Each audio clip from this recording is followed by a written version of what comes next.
Big thank you to our sponsor this week, Blue Nile. Blue Nile is the original online jeweler since 1999. Right now, you can go to BlueNile.com and use code GAS for $50 off your purchase of $500 or more. That's $50 off with code GAS at BlueNile.com. That's BlueNile.com. Thank you, Blue Nile. Hey, welcome back, everybody. It's time for Santa's Coal Bag, a bunch of smaller ideas all in one episode, bunch of different topics that you guys submitted in your emails. I can't wait to get into this one and eat some snacks. Let's just get into it because we have a very special treat for your ears right now. Donuts roasting on an open fire. Zoomies selling lots of clothes. Milky burnouts from low cars, tires, and dudes dressed up like Honda bros. Everybody knows that Nolan and some mistletoe help to make the season bright. And all our listeners who check out the show have a present on their apps tonight. Keep it going. They know that Santa's on his way with headers and turbos on his sleigh. And every mother's child is gonna try to see if their newly modified car can fly. Nice. Hell yeah. And so I'm offering you this simple phrase. Okay.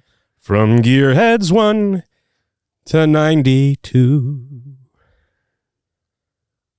Merry Christmas to you. Bart Bidlingmeyer, everybody. Thanks, Welcome thanks. back to Past Gas. It's Santa's Coal Bag, number 3.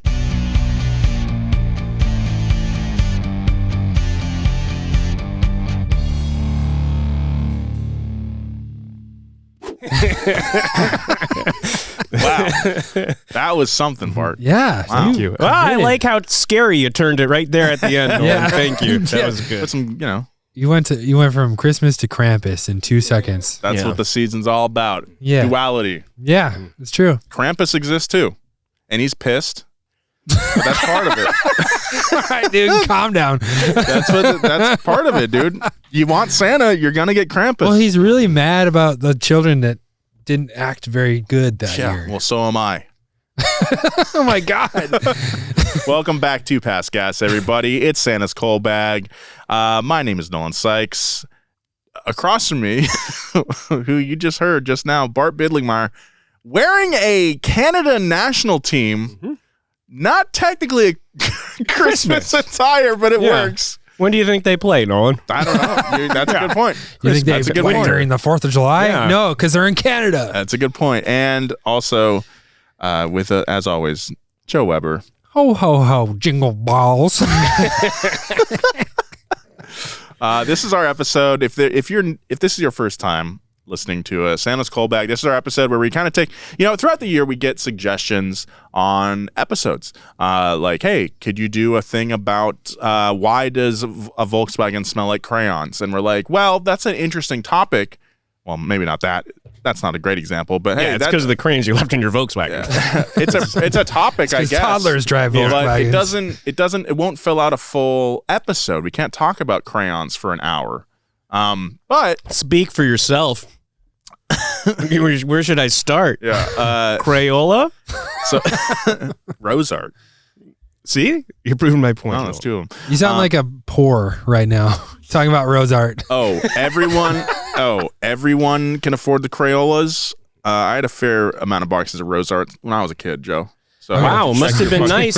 Must Have been nice not having to save the crayons that you got when your parents took you out for a kids meal. Cracker Barrel. Yeah. Cracker Barrel. Cracker Bear. So long story short, this is where we take those ideas, those smaller ideas, put them all into one episode, and call it Santa's Coal Bag. This is our 3rd time doing it this year. It's always very fun. Can't wait to see what we got in the sack today for you guys. Yeah. And in our rodent snack sack, Yeah. we have 3 different treats. No, we got to eat more stuff. You can they're small. They're small little bites, but they are Christmas oriented. All right, so let's get into that first. Let's get a little amuse-bouche. And they go from top to bottom in our donut toolbox. Okay. Oh, first up. Oh, Sour Patch. go for the middle box first. Oops. Oh, I didn't. No, know it's all that right. It's had all a right. top lid. All right. I figured since we're doing coal bag, Yeah. we might as well do Get some Sour Patch coal. Coal. Sour Patch Kids. Oops, all coal. Oops. We incinerated all the kids, and now they're little pieces of coal. Did you guys know anybody who got coal? No. I did. Yeah? Really? Yeah. Really? Yeah, he was a real son of a bitch. Yeah? No, I'm just kidding. I don't know what he did, but his parents had enough. Yeah. Wow. I mean, Santa had enough. Yeah. Oh, for a second there, I thought you were insinuating that parents left presents under the tree. Nope, Santa left a big old Duke. All right, these Sour Patch coal, they're little round black Sour Patch Kids. They're blue raspberry Excellent. flavored. They're excellent. I'm eating half this bag right now. These are Oh, great. yeah. Yep.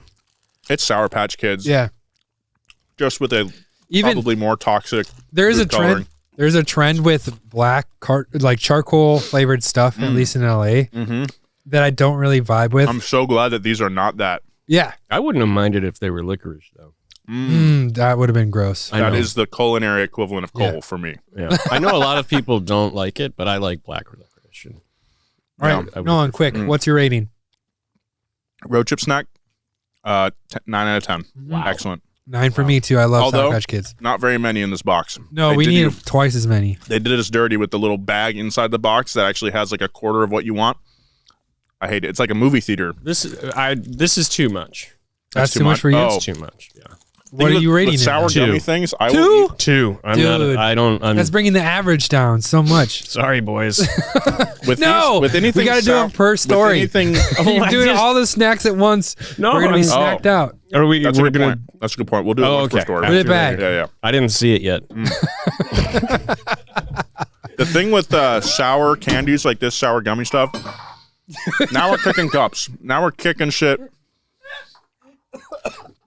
What is happening? Joe, are you okay? I bent down when I was swallowing. Okay, we got to stop with these.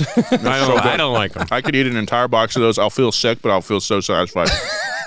So good. Okay. What a chaotic start to this year's coal bag. Yeah. You came in so aggressive. I'm sorry. Well, they better suffer, those kids. that's not what I was going. I was just trying to zhuzh it up.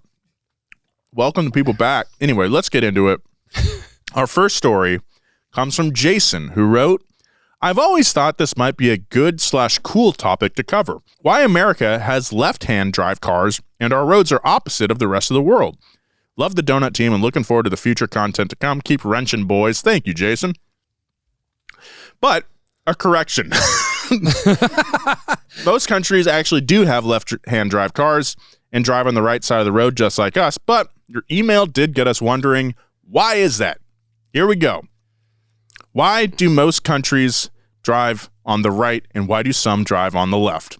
So, Nolan, didn't you do a wheelhouse on this? oh yeah, it was a real banger. Yeah, we did it. We covered this on Wheelhouse probably 5 or 6 years ago now. I remember. I thought it was pretty interesting. Would have been 6 years ago. That was the thing with Wheelhouse. It was always interesting, but didn't do. Never That banger. great. We had Not some- till- we had when some did how did bangers. cop cars get fast? That was the That first. was first. That was a 20 million breakout. views on. That was the breakout one. That has a lot of views, that one. We had some good ones, okay? We just Look. also had some not very good ones, okay? They were all good. They weren't all watched. Yeah. That's what we're saying. Great. Yeah, We tried our best. we did. Week after week for many years. I blame the host. All right, so before we get into this topic, let's get some terminology out of the way here. Left-hand drive and right-hand drive refer to the side of the car the steering wheel is on. Left-hand traffic and right-hand traffic refer to the side of the road that the traffic drives on. Are there any left-hand traffic, left-hand drive? The Bahamas do that? Bahamas do that, according to our producer, Audrey. Again, Which is crazy. Audrey needs a mic. That's very interesting. It's very strange. I'm sure we're going to learn why. So, Section 1, defense. For almost as long as there have been roads and people on them, there have been at least some uniformity on which side to travel on. Even the Roman Empire, which sprung up all the way back in 27 BC, had their own rules of the road according to archaeologists. In this case, Romans had left-hand traffic. So like Brits. Why is this, you ask? It's widely believed to be a result of most people being right-handed. Being robbed or attacked on the road during Roman times wasn't exactly uncommon. Traveling on the left side of the road made it easier for right-handed people to defend themselves, since their right hand and their weapon would be closest to oncoming traffic. The Romans conquered and influenced a lot of Europe and many other countries around the Mediterranean Sea. Their laws and customs, including left-hand traffic, often became the standard in this region. In places like Japan that were unaffected by Romans, it's believed keeping left became the standard practice for the same defensive reasons. That's pretty crazy. You had to always be on guard back then. Yeah. What were you going to say? Well, I was going to say one of the ways that we know the Romans, like which side of the road that they drove on, is there's still a lot of their stone roads that are left throughout Europe. With and markers? There would be places they had arrows. And they had like wrong way signs. Wow. No, that's not how we know. But I what they would do Some darker stones. I was invested in okay. that. they would have they'd have transports that were loaded up with goods that they would then take to rivers, ports, etc. The road would go down to the river so they could unload it, and then they'd head back the other way, and they could tell the ruts headed to where they would load were deeper than the ruts headed away. Oh, which meant wow. that those had the materials on them. That's crazy. Yep. Very cool. But if one of the most influential empires of all of human history kept to the left, why did so many countries that were part of their old empire drive on the right side of the road today? Well, there's another empire to blame. The French. The Franks. This section is called Napoleon and the British Empire. In classic French fashion, driving on the right has its rules in egalitarianism and in good old-fashioned protesting. According to the UK's National Motor Museum, before the French Revolution in 1789, French aristocrats followed Roman traditions and an alleged law from the Pope himself and drove their enormous carriages on the left side of the road. In more congested areas, these carriages took up a ton of space, and the less fortunate people they shared the road with were forced to the right. Eventually, the unspoken rule of the road became rich on the left, peasants on the right. Heads literally rolled during the French Revolution, and afterwards the peasants continued to keep to the right in a symbol of unity with their fellow common man, and as an act of disobedience to the papal law. Many of the aristocrats that survived the revolution wanted to keep a low profile, and so they abandoned their carriages and kept to the right as well. A few decades later, Napoleon rose to power, created a powerful army, and proceeded to conquer half of Europe. Napoleon ordered his army to stay to the right to avoid confusion during military maneuvers. This standard was forced upon many conquered regions that are now parts of countries like Switzerland, Germany, Italy, Poland, Spain, and Belgium. At the same time, the British Empire was rapidly expanding, and in every new colony they formed, they imposed their left-hand traffic rules that they inherited from the Romans. Today, many, if not most, countries that have left-hand traffic were former British colonies. Yeah, it makes sense. But there are two major former British colonies that didn't continue to drive on the left, the good old US of A and the good old CA of NAD. A. What? Canada. US and Canada. The CA of nada. Forever Christmas. The land of, yeah. When we went to Quebec, it was in January of this year. It was all snowy and stuff. And they have like, I remember. yeah. I'm just saying. Their little village that they had below the castle hotel area was like, it was like Hogsmeade. It was infinite Christmas town. Get your wands here. Yeah. Pretzel wands. Yeah. So, in the early 1800s, large quantities of goods needed to be moved over greater distances, and huge wagon trains pulled by teams of horses were used to get the job done. The men that ran these wagon trains were called teamsters. The story goes that most teamsters would sit on the left rear horse, since that was the easiest position to reach all the horses in the team with a whip for a right-handed rider. Oh. In this position, it was easier to see oncoming traffic if they stayed to the right-hand side of the road. So, they did. And slowly but surely, keep right laws were established throughout the United States. Oh. We'll be right back after these messages. Big thank you to our sponsor this week, Shopify. Man, before we used Shopify, we were in turmoil. We didn't know what the heck was going on with our e-commerce. But now that Donut is powered by Shopify, you could say we're crushing it. When you think about businesses that are selling through the roof like Alo or Allbirds or Skims, you think about the great products and cool branding and all that, but an often overlooked secret is actually the businesses behind the business making selling and for shoppers buying simple. And the not so secret with Shop Pay that boosts conversion up to 50%, meaning way less carts going abandoned and way more sales go in. So if you're into growing your business, your commerce platform better be ready to sell whatever your customers are scrolling or strolling through on the web. In your store or in their feed, you need Shopify. Upgrade your business and get the same checkout that Donut uses. That's right, we use Shopify. Sign up for your $1 per month trial period at shopify.com/gas, all lowercase. Go to shopify.com/gas to upgrade your selling today. Shopify.com/gas. This podcast is sponsored by Aura Frames. From big events to the moments you capture every day, doesn't it sometimes feel like all your favorite photos are just stuck on your camera roll? Wouldn't it be great to have an easy way to share and enjoy them with friends and family? That's where Aura comes in. Named the #1 digital photo frame by Wirecutter, Aura makes it effortless to upload unlimited photos and videos directly from your phone, so your favorite memories are always within view. Plus, you can personalize and preload an Aura frame for a truly special, unforgettable gift.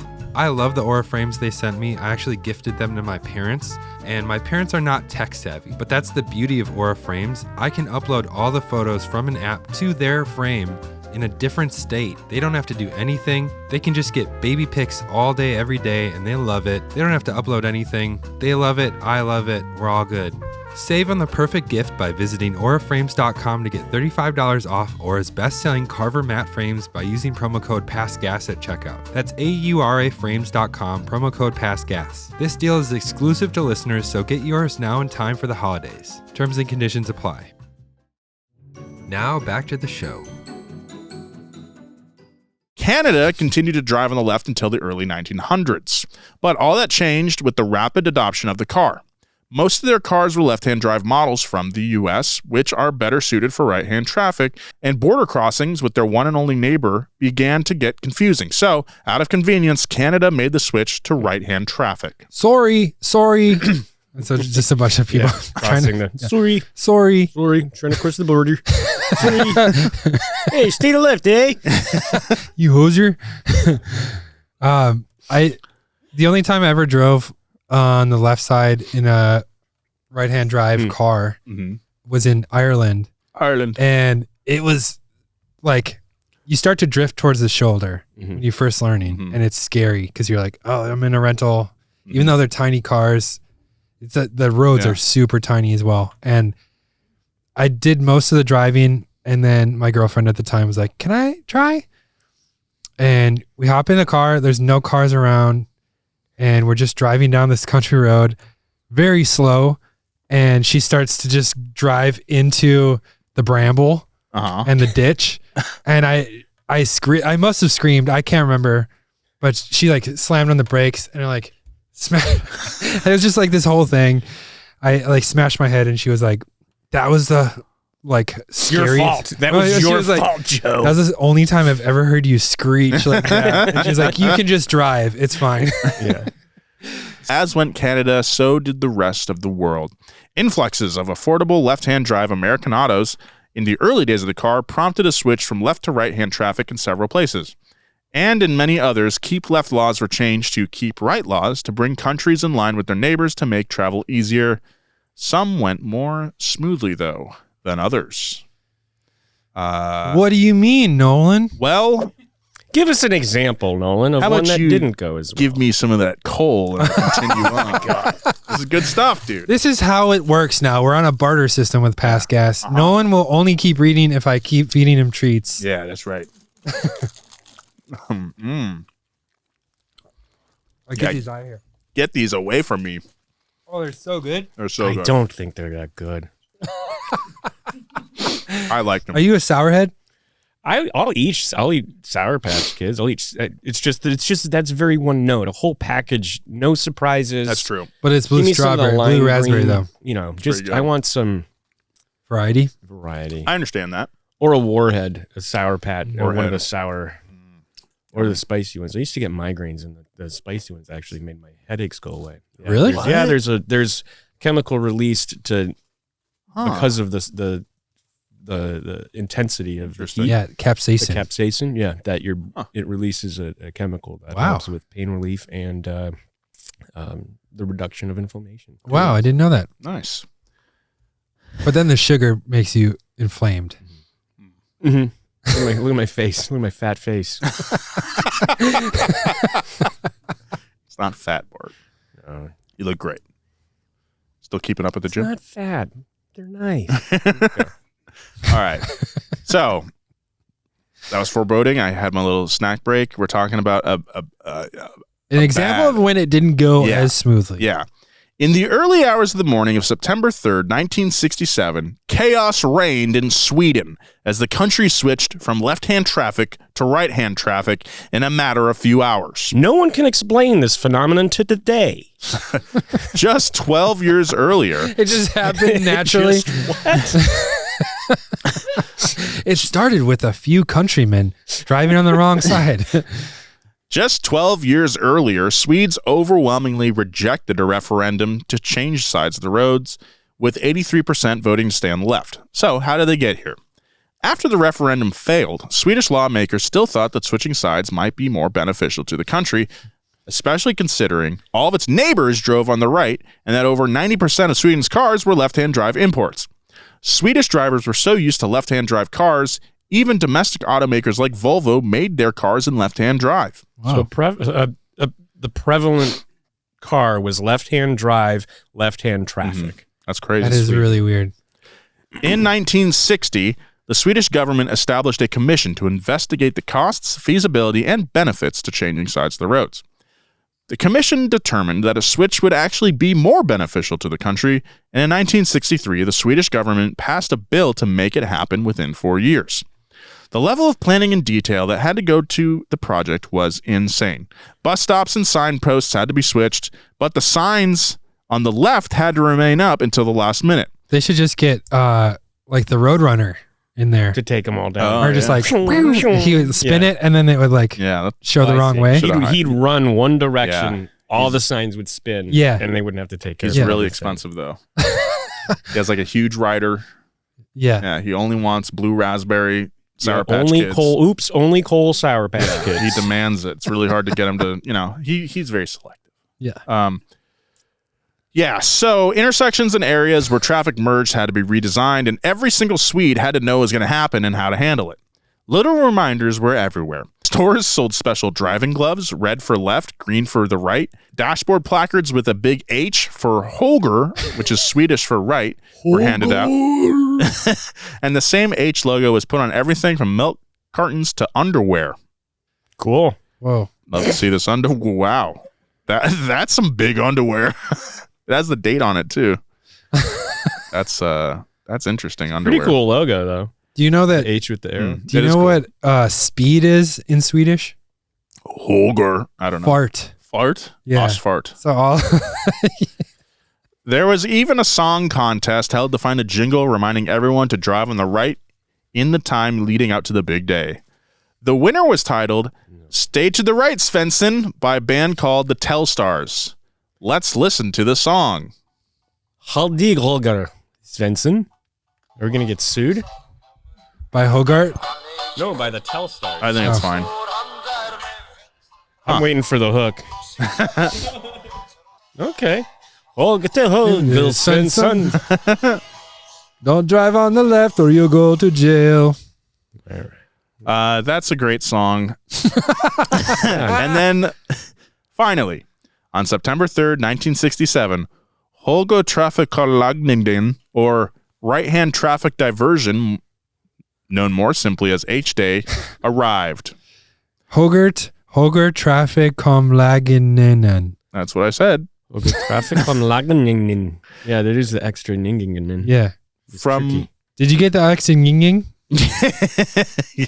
From 1 a.m. to 6 a.m., all non-essential travel. What are you doing? Why are you driving at 2 a.m. in Sweden?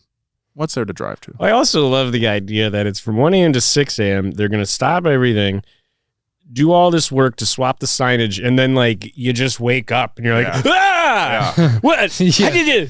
Well, where'd the? I mean, you should have been. You're right. If there I was a living song there at that time, there was a song. I would flourish during this time. I think I love to be prepared for stuff like this. I'd be like, guys, Hoger traffic com Lagningen is tomorrow. Just what are you doing driving on left? Haven't you heard of the Telstars? Who would forget about this day? Yeah. Max. Max would definitely forget. 100%. Yeah. He'd be like, "Oh no, I forgot it was Hoger traffic com Lagningen." I've got to deliver my lingonberries, and I'm all over the place. Yeah. He'd come in, guys. What the? Everyone was driving on the wrong side. I'd be like, Max, we've known about this for like years now. There was a newsletter. There was a song by the Telstars, your favorite band, the Telstars. We just saw the Telstars. We were at the Palladium. So all non-essential traffic was halted everywhere on Sweden's 60,000 miles of road. Yeah.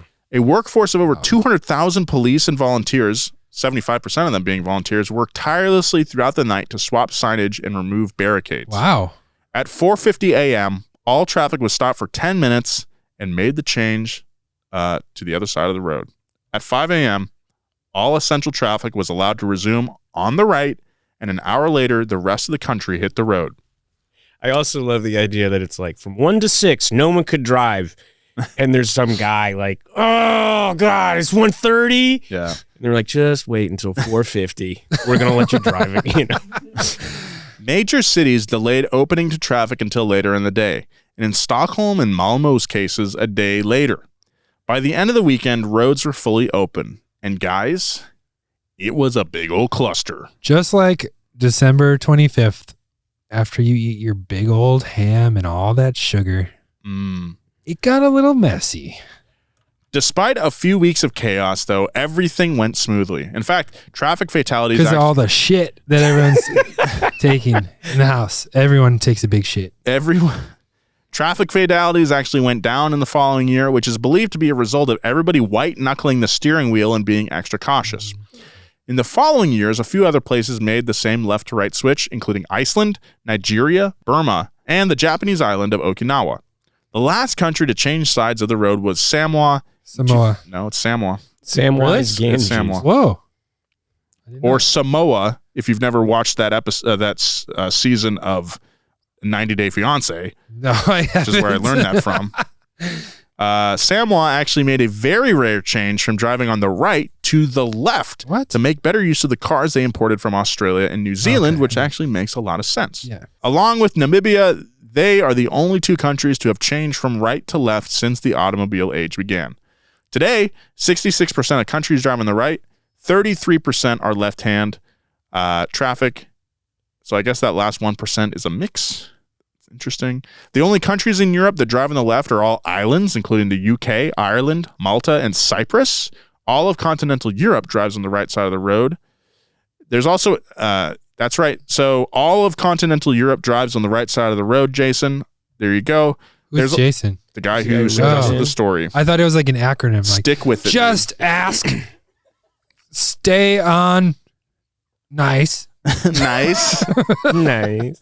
There's a study that suggests that roads in left-hand traffic countries might be marginally safer than those in right-hand traffic countries.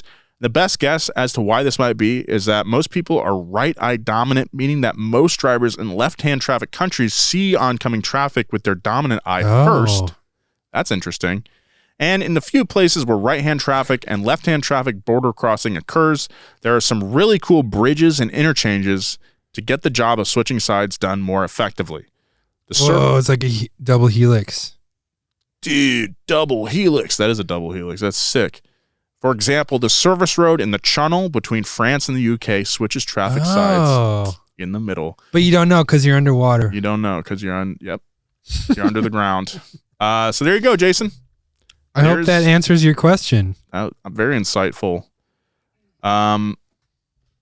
And that does it for this episode. It was a full episode. Turns out it was a full episode. Yeah, it was a long one. That was a 4-pager you got there yourself, Jason. So thank you very much. We'll be right back after these messages. This podcast is sponsored by Indeed. We're driven by the search for better, but when it comes to hiring, the best way to search for a candidate isn't to search at all. Don't search, match with Indeed.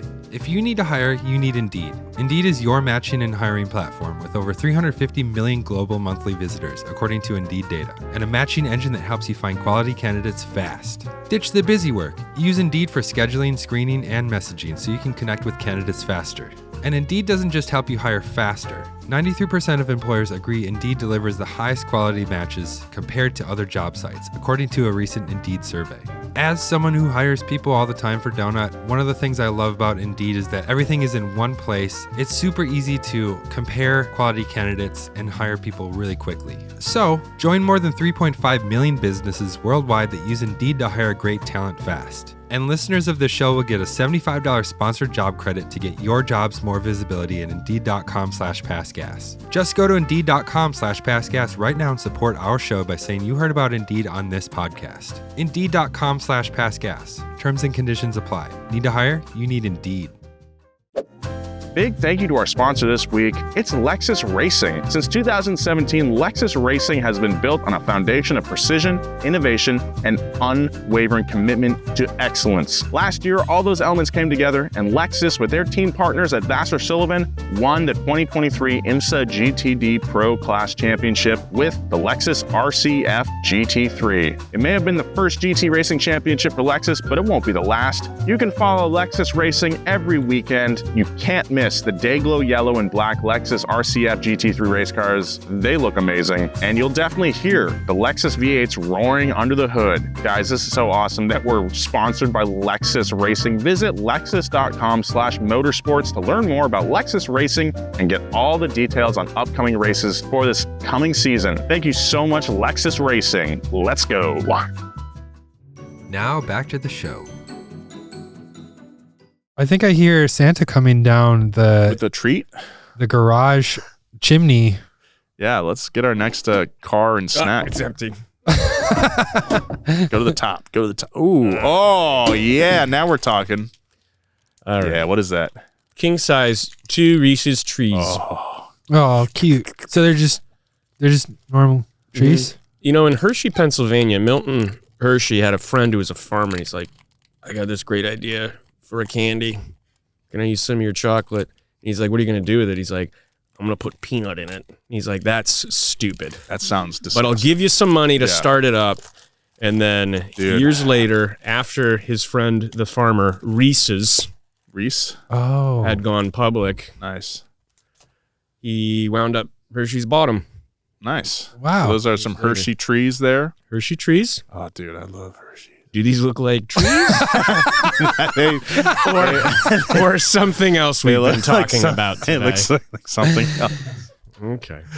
I already know I'm going to love this. Yeah. I love Reese's peanut butter cups. You can have more. I just figured for the taste. Uh-huh. Well, I know what it tastes like. So these are from 2 years ago. Still Christmas.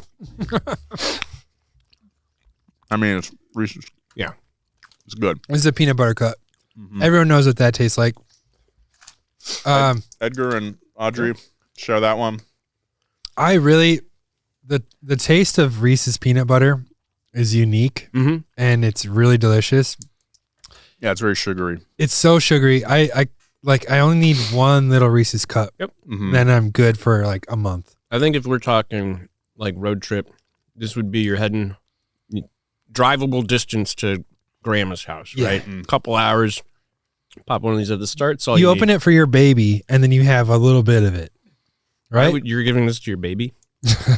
I don't know. A lot of sugar. I'm a new dad. I don't know. Yeah, I don't know about that for a road trip. I mean, yeah. The problem with Reese's, it's a good winter road trip snack because the chocolate melts very easily. Yeah. So hot days, I'm not into it. That being said, I think Reese's has been usurped. Usurped? Usurped. So I love how you weren't reading that one. That was coming out of your brain when you read it. I still got that kangaroo meat from last week bouncing around in my body. The Trader Joe's peanut butter cups Oh, they're so good. are maybe the best. With the dark chocolate? Yeah, with the dark chocolate. Yo, yeah, buddy, with the dark. Anyway, that was great. Quick score. Quick score, road trip. That's like a 6. I was going to give it a 6 too. Yeah. I'm going to give it an 8. 8? So, okay. I'll give it an 8. Cool. All right. Joe, you want to take us next one? Yeah, this next one, Chris Henniker says, Teddy Boys and the Ton Up Boys, Mods and Rockers, Skinheads, Punk, Post-Punk, the Mod Revival, and Scooter Boys, Acid House and the Raves. This guy is listing a lot of things. Where's your question, bud? Acid House and the Raves around the M25, New Age Travelers, Max Power Magazine and Boy Racers, Grime, London Drill, and Bike Life. How Black British youth culture influenced what came next. A series on cars, bikes, and British youth culture could be a classic podcast or documentary series that might have wheels. Good euphemism, by the way, having the wheels, since this is a car podcast. But also, I wrote this section, and we could do a whole episode on all of that because it's a lot. So I chose to do Mods and Rockers because they're very closely related, and they had a lot of influence on bike culture that we see nowadays. So let's jump into it. Japan has Bozuzoku. America has choppers. But across the pond in the UK, motorcycle culture found a different way to rebel against the status quo.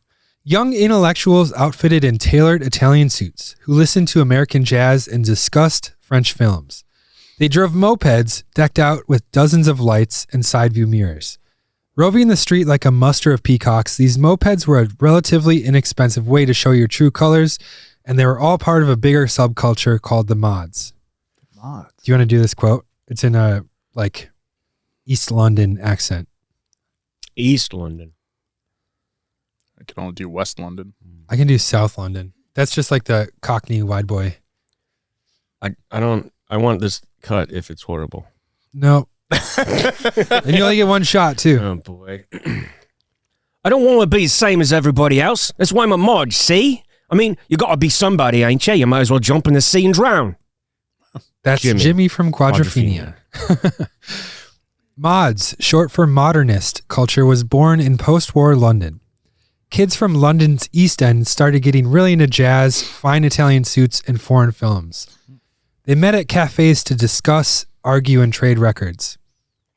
A similar movement was happening in the U.S., which was dubbed the Beatniks, and like Beatniks, mods showed a particular love for black music, including jazz, ska, and R&B. Oh, yeah, dude.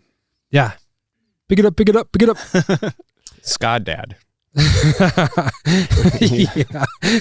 You get home. That was the Gabba Gabba Hey. Is that what I got? Yeah. Yo Gabba Gabba. Yo Gabba Gabba. By the early 60s, the subculture had spread outside of London. Teens who worked in semi-skilled trades and as clerks and receptionists used what little money they had to buy Italian scooters. Vespas and Lambrettas became the transportation of choice for the group, and it wasn't long before they started modifying their rides. Oh, mods, yeah. Oh, I see. Upgrades included chrome frames and accents, footrests, extra horns, rear view mirrors, and headlights. This was a time before aftermarket accessories were readily available, so the mods did what they could with what was around. And when you run out of things to add, you just keep adding more, even if it meant you're putting 20 horns, 80 mirrors, and 60 headlights on your Lambretta scooter. Nice, dude. There's a picture right there. Roll up to the club. The lady was like, damn, does he have 50 mirrors on that hog? And I say, yeah. I got to keep an eye on what's behind me. Don't stop. I don't know where I'm going with it. Someone Because I keep looking at my rearview mirror. please save me. The scooter not only showed the personality of the rider, it also mobilized the youth in a country bouncing back from war. Young soldiers who learned how to rebuild engines during the war came back with a mechanical know-how and a devil-may-care attitude. The mods were solely focused on the aesthetics of their mopeds, but there was another edgier group of riders that preferred faster bikes, the rockers. Oh, you're a rocker, yeah? Oh, you're a rocker, ain't you? Yeah. I looked it up because you know how British people always need dental work. Like if Nolan they yes. Sorry. They always make nicknames that end in like EZ. Yeah. Like if you're like, Jezza. Nez Nez. over here. Yeah, Nez is tight though. Nezza? I would be like Jez or Jezza. Yeah, Jez. Bez. That was Bez over there. There was no explanation for what. Beza, Neza, and Jezza. Yeah, okay. I don't know. It didn't give me an explanation. It was like, because they like to make funny names for stuff. It just happened. Yeah. No reason. But then they cited like soccer as because soccer was like football. You're socking the ball with your foot. And so like footy. Soccer, like let's go for a soccer, eh? Like I don't know. I don't understand it. It's cute though. The mods listened to jazz and waxed poetic about French art house films, and the rockers didn't do any of that. Of them French films. They wore leather jackets, listened to rock and roll, and rode fast bikes. Their steeds of choice were Triumphs, Nortons, BSAs, and Royal Enfields. I like the one where the kid is the red balloon. Floats away. French film. Isn't that a book? It might have been, maybe it was adapted, I don't know. Won an Oscar for best adapted screenplay, dude. Next. You tell me, Jez.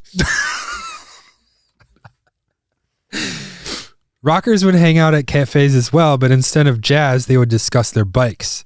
It was only a matter of time before rockers started racing around the block and back to the cafe. This is where the motorcycles get their name. Rocker racers. Oh. Just kidding. Cafe racers. Cafe racers are characterized by stripped down, low slung frames, small handlebars, and rear set foot pegs so the rider could tuck in and be more aerodynamic. Nice. Unlike the mods, rockers took any extra part off the bike to save weight. A challenge started at the Ace Cafe in London to put a song in the jukebox, hop on your bike, and try to race around the block before the song ended. Out of this scene, a group formed called the Ton Up Boys. Ton Up Boys. This was an elite group of rockers that hit 100 miles per hour on their bikes, or what they would call a ton. That's sick. Okay. Cool. Yeah. Some poor guy, his bike's so slow, he's like putting on Stairway to Heaven. Like, okay, I'll be right back. I get Hots it. away. I made it, guys. Yeah. Stock bikes at the time were still not that fast, so the Ton Up Boys would mix and match parts. One of the more popular Frankenstein bikes was called the Triton. It used a reliable engine from a Triumph, but the nimble frame of a Norton bike. Nice. So, get it? It's a Triton. portmanteau. Mhm. Another one was the Tribsa, which was a Triumph engine on a BSA frame. Tribsa. Oh, get on your Tribsa, mate. You think so? Go around the block on your Tribsa. Jez. Jez. He's a legend, mate. He hit a ton. He hit a ton on his Tribsa. I feel you're making a lot of people very upset. Whatever, dude. They can There go are watch a lot the of Red people that are Balloon like, for all I stop care." doing the voices, I know. please. No, just because I'm bad at it doesn't mean I'm going to stop. Yeah. It should be a shirt for you, Nolan. Yeah. Exactly, dude. Persistence. Ah, We did it. Trash can. now I hit it. We did it. Congrats, guys. Going 100 miles per hour on a motorcycle today is sketchy, but back then it was suicidal. Roads were, at the very best, inconsistent. Cobblestones and potholes claimed the lives of many a young lad trying to eke their way into the exclusive Ton Up Boys. Ton Up Boys, dude. That's This is such a sick name, right? Yeah. yeah, that's a good name, man. Mod and rocker culture thrived in the 60s before dying down a bit, but in the late 70s, mod culture exploded again as a subset of the burgeoning punk scene. The resurgence of ska and movies like Quadrophenia, based on an album by The Who, brought mod culture to the masses. This time, its message was of anti-hate and inclusiveness, as many of the youth driving the movement were young black Londoners. While the scooters came back into fashion during this time, they were still modified to fit the aesthetic rather than for performance. However, effects of the cafe racer movement brought on by the rockers can still be seen in modern motorcycle culture. Bikes like the Royal Enfield Continental GT and the Honda CB750 set in motion a trend of manufacturers releasing cafe racer-inspired production motorcycles. That trend continues today as an entire niche market with bikes like the Triumph Thruxton, BMW R9T, Ducati Scrambler, and the Husqvarna Vitpillen line. You can't throw a rock in Venice without hitting some guy on a cafe racer bike wearing one of those vintage style helmets. With One of the reasons I go to Venice. Yeah. To throw rocks. Throw rocks. Guys. No, it's cool. I'm very jealous. I'm very envious of I do, like, I was researching this one and I was like, man, do I need to get Husqvarna Vitbilen 401? You just had a son. I know. That didn't stop Zach. I know. I was Redpath. just about to say Redpath and his girlfriend He had had a a baby. kid, and then a week later he bought Bought a motorcycle. I'm like, dude, what are you doing, dude? Just gotta be there for I'm your just son, going around man. the block as Yeah. fast as I can and start the lullaby. Yeah. But it's kind of ironic that I was the first one to crash on a motorcycle, Oh yeah. even though I don't own it. Yeah. Let's not get that bike right now. Wait until they're out of college and then Yeah. I think so. Yeah, Bart- Wyatt comes home from college and his dad doesn't have legs Yeah. below the knee. I didn't want to bother you. I'll let you go. Yeah, so this next one, should we get a You had little snack? exams. Oh yeah, the last Right, snack last of the night. Wow, it's a big one. Oh, well, we can definitely. Oh, I mean, we already know what it is. We gotta Yeah. eat it. I saw it. Sorry. I don't know if we could wait. I Can you- can't can you wait. show it to the I camera can't and wait. read what it What do is? we got? We got peppermint bark. Hell yes. This is from the Redbird Handcrafted Company. Peppermint Handcrafted- Bart. That's Peppermint you, dude. Bart. You're dressed like a peppermint Bart. Look at me. You're dressed like a peppermint bark. It says the original recipe. I don't know how many recipes you can have for peppermint bark. Here you go. Oh, that's a lot. Big Bart. ass I know. chunk. Here, Nolan. No, yeah, just Here. yeah. Hold. Nah, you're good. Let me I'm gonna get put this back in though. Well, then I'll just eat it. Okay. That's pretty good. It's got a good crunch. Yeah. I had made it up in my head that I didn't like peppermint bark. You're full of. I don't think I've ever tasted it. This is pretty good. It's good. Good job, Redbird. Lots of chocolate, a little bit of peppermint, Uh-huh. I love this a little stuff. marbled Mm. white and milk chocolate. I can tell why they stuck with the original recipe. They make it in Lexington, North Carolina. Mm-hmm. The problem with this is the bag's gone. You bring this on a road trip, the bag is gone. That's a lot of chocolate to eat. Yeah. But it's hard. I think this would be hard for me to stop eating. It's so good. 38% of your daily sugar in 1 ounce. This is more than an ounce, isn't it? Here, get some of that. Very good. All right. As far as road trip, this is going to be, it's dangerous. I could eat much more of this than I would eat of, the Reese's only comes in a 2-pack. I could eat a whole bag of that. The bag's gone. Yeah. It That's a seems 10. like you're I'm gonna more give of it a a 9. chocolate guy than a sour guy. I think I'm more of a chocolate. I know I'm more of a chocolate. Big time Did chocolate you guy. get some, Audrey? Nice. I need another piece here. Going back. I can't That's do so anymore. thick. Oh my god. Yeah. Good, right? So I'm not a huge chocolate guy, That's crazy. and I don't really like peppermint, but this is good. So maybe there's like good things going on. with it. Yeah. Like the texture is good. This is All I really need It good. has a crunch. It has a little, all I know need what? is a quarter size.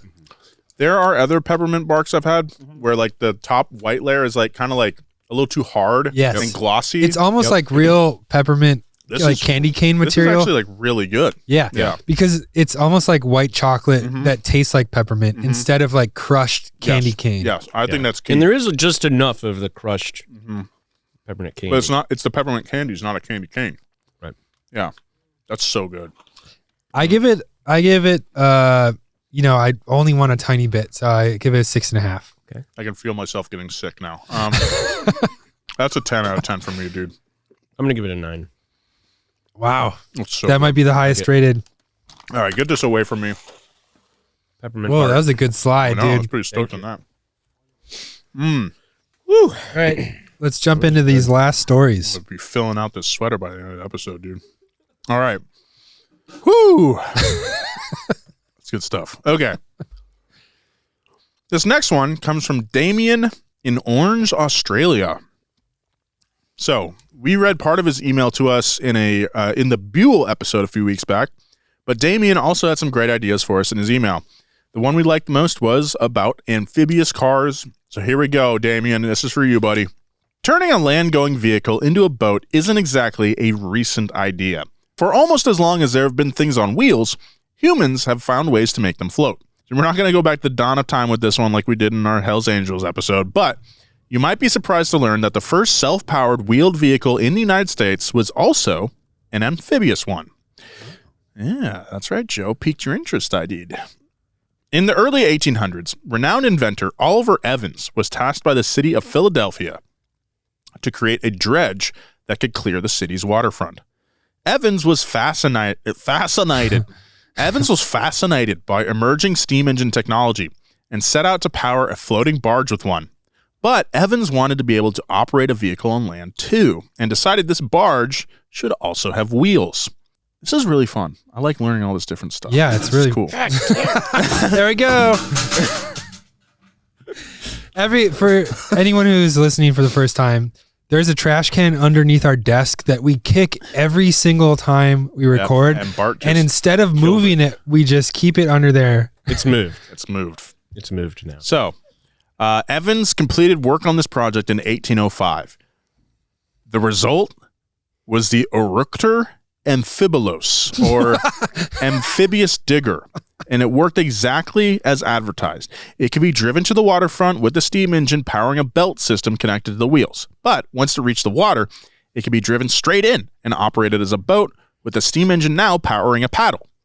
Babe, do you know whose Eructor Amphibious is parked outside of our house? It's been there for 3 days. Throughout the 1800s, pioneers would buy or build special-shaped wagons that were covered with tar and designed to float. When the car rolled around, it was only a matter of time before people were trying to figure out how to get those on the water, too. The most mass-produced water/road-going vehicle in history was the Volkswagen Schwimmwagen. It was designed for use by the German military during World War II and was based off the German Kübelwagen, which is a Jeep-like vehicle.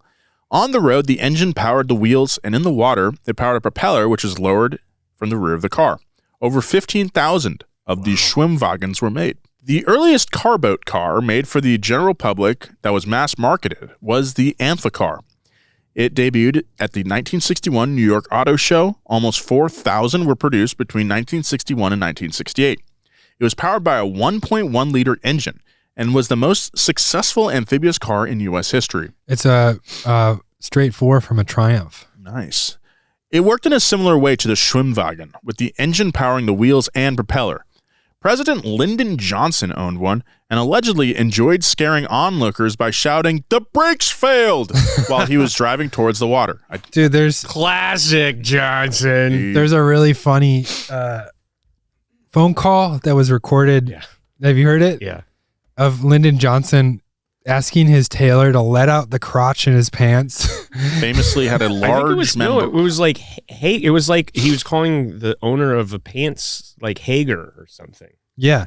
Yeah, but it He was like, it wasn't yeah. just like his tailor. No. It was like, you make pants as a company. Yeah. I need you to make me some for my bulge. Yeah. It'd be like calling Levi up, Mm-hmm. being like, "Hey, let out the crotch from my bulge." Hey, and he also was like, bring in the crotch. he was like, Too much. I fluctuate 15 to 20 pounds per month. That's true. Yeah. That's insane.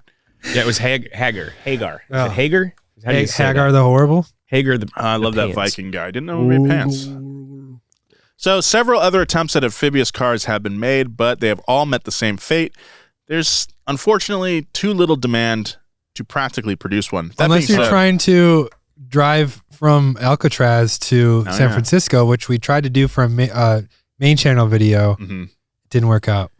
Also, Yeah. the Well, they wanted quote, to focus on some other stuff. quote not that from car. Lyndon Johnson's phone call. I'm sorry I didn't have it offhand, but I knew it was good. But Okay. he said he wanted some extra space so it doesn't, quote, cut between your bunghole and your nuts. Oh, he was cutting his taint? Yeah, it was, my cutting God. between his, yeah. Oh my Wow. God. His ABC was getting all. That's a shirt. Bunghole to your nuts, Lyndon B. Johnson. We'll talk to you Tim got the about this transcript of it up? I just that was the quote that came up. So like I said, there's not very much demand to produce these kind of vehicles. That being said, there are two very cool honorable mentions. The first is the Gibbs Aquata, which has the distinction of being the world's first high-speed amphibious car. While its predecessors are pretty slow, the Aquata could hit 100 miles per hour on land and over 30 on the water. Its wheels also retracted when in the water, and it handled more like a jet ski than a boat. Second, there's the $1.4 million Rinspeed Scuba from 2008. Not only could it drive on land and on water, this thing could also drive underwater. The Scuba was based on the Lotus Elise, and Rinspeed CEO Frank Rinderknecht was actually inspired by the submarine car from the James Bond movie The Spy Who Loved Me when deciding to build this thing. Elon owns that car now. The Lotus? The Lotus? Yeah, from that movie. Good for him. You know, things are going so, he really deserves a win. I'm on Gibbs. Thanks, Nolan. I'm on Gibbs' platform here. The Aquata looks pretty cool. Yeah. But they make I don't know if they're still in business, but they make a lot of amphibious vehicles. This is pretty sick. Has anyone ever made a motorcycle that turns into a jet ski? They've got the bi-ski or B-ski here at Gibbs. B-ski. See? I got the B-ski. Turns into it. Yeah, there it is. There it is on the road. That's awesome. You wouldn't catch me dead driving that on the road or in the water. Well, if you're dead, you're not driving it. That's why you're never going to catch me dead on it. This is a great... Sorry, I'm watching it now, but it said, as we all know, this is a completely useless, right? Who needs an Amphibious? And this, I don't know if you want to call it an ad or demo video, has the sign. It says, "Road may flood next 4 kilometers." And this guy's like, I got it. No problem for me. I got it. Finally, Flood it's paying off. My ex-wife said I was crazy for buying this. Why am I still talking to her? Okay. I'm back, sir. Okay. But it is the Gibbs. Gibbs looks like an interesting company. Yeah, okay. Well, there you go. There you go, Damien. Amphibious cars, just not very popular. The market usually kind of decides what will work and what won't in that sense. Yeah. And I don't really... Supply and demand. Yeah, not a lot of demand. So there you go. I'm glad that we don't have any more treats left because I just got really ill. I'm crashing. Yeah. Oh, you're crashing. Well, let's make it through our last story before we completely crash out. Do you want to read this one, Joe? Yeah. Okay. This one is on storm chasers. And this email from Jameson Davis tipped us off. I love the Past Gas podcast. I listened to it during work, and it is super interesting and very funny. Yeah. Thank you. Go leave a review with that sentence, please. I have 2 suggestions for episodes. One about the Hudson Hornet and Herb Thomas, the guy who Doc Hudson from Cars was based on. Yeah, we did that last week, babe, It's or 2 coming weeks out ago. He'll have heard it by now. Yeah, you will hear it, and you'll be like, "Whoa, they listen." You feel pretty dumb. just kidding. It's a good idea. That's why we did it. That's why we did it. And his second suggestion is storm chasers and their tornado chasing rigs. Nice. With the popularity of the new Twisters movie, this one could be a hit. Hell yeah. That was a great movie. It was good. You said it was better than the first one. I liked it. I thought it was better. Wow. I did. I am really crashing. That was like a lot of sugar. Well, okay, let's get through this. Yeah. Let's do it. I just my eyes went. Yeah. The Great Plains region of the U.S. gets a lot of tornadoes, so it's no surprise that storm chasing vehicles originate there. A guy named David Holdley is considered to be the father of storm chasing. Nice. He got his start in the 1970s while doing research for the University of Oklahoma and the National Severe Storms Laboratory. So is Bill Paxton's character in Twisters based on this guy? I would guess so. That's why his name was Holdley. Holdley. Hey, Holdley. Hey, Holdley. Yeah, Philip Seymour Hoffman's like, Holdley, we got to get it under doors. Under doors? Holy shit.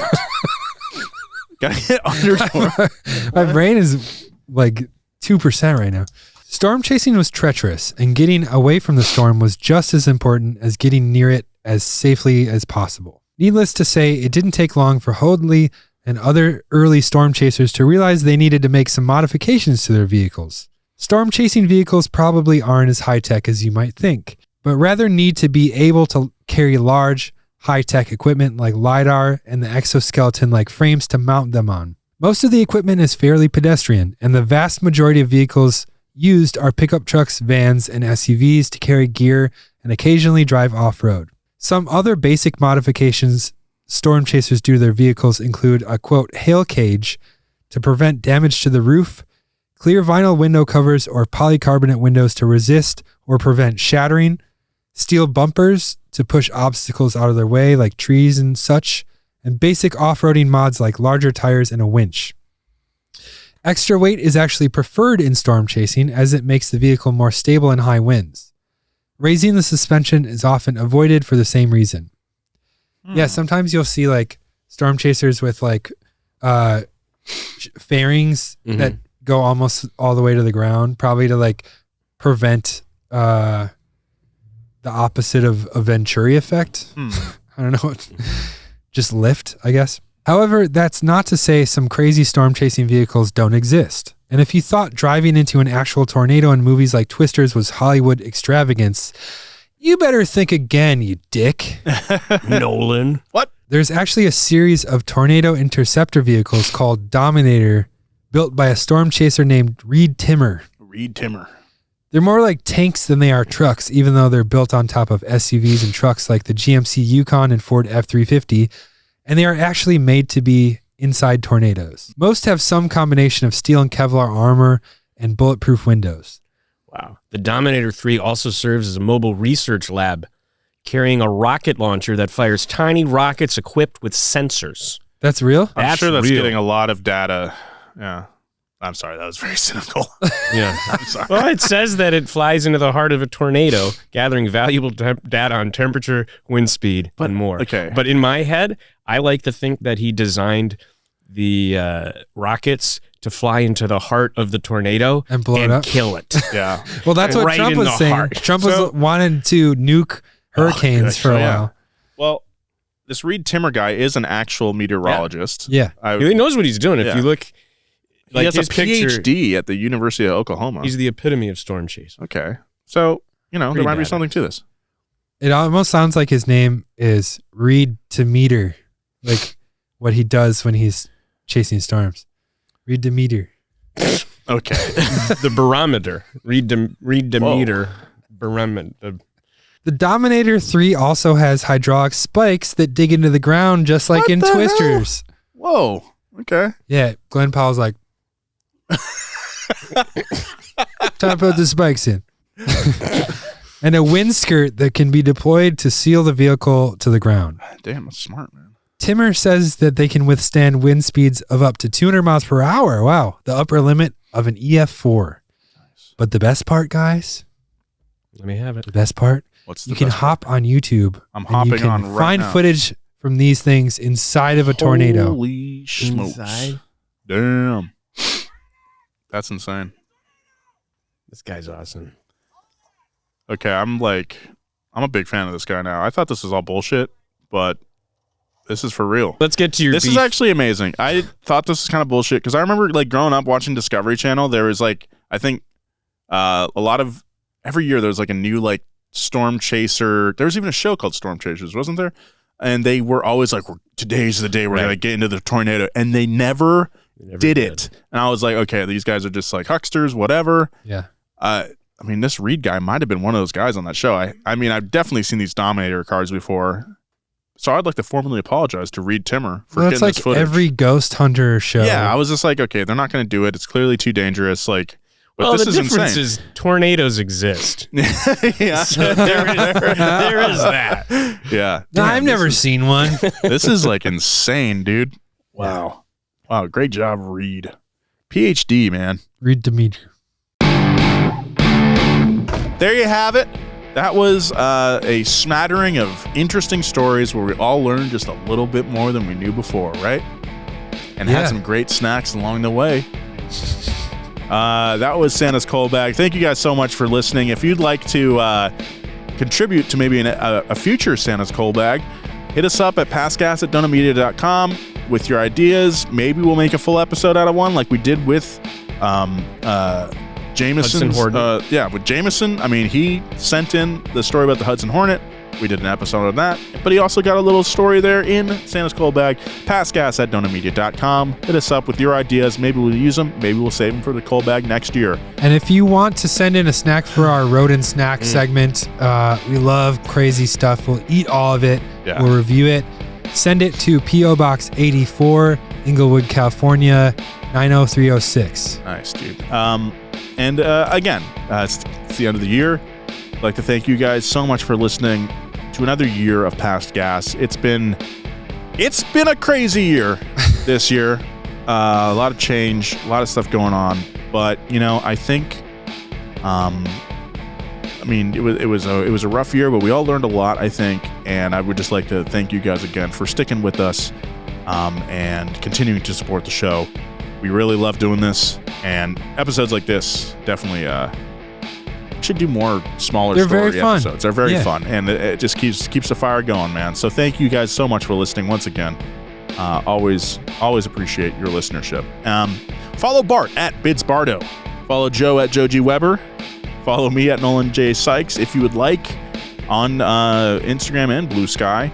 And big thanks to who's our writer this week? Audrey. Big thanks to Audrey for writing this episode and being on the mixing board, and Edgar DeHeda working the cameras. And we will see you guys in the new year. Pass gas. Let's go. Bye.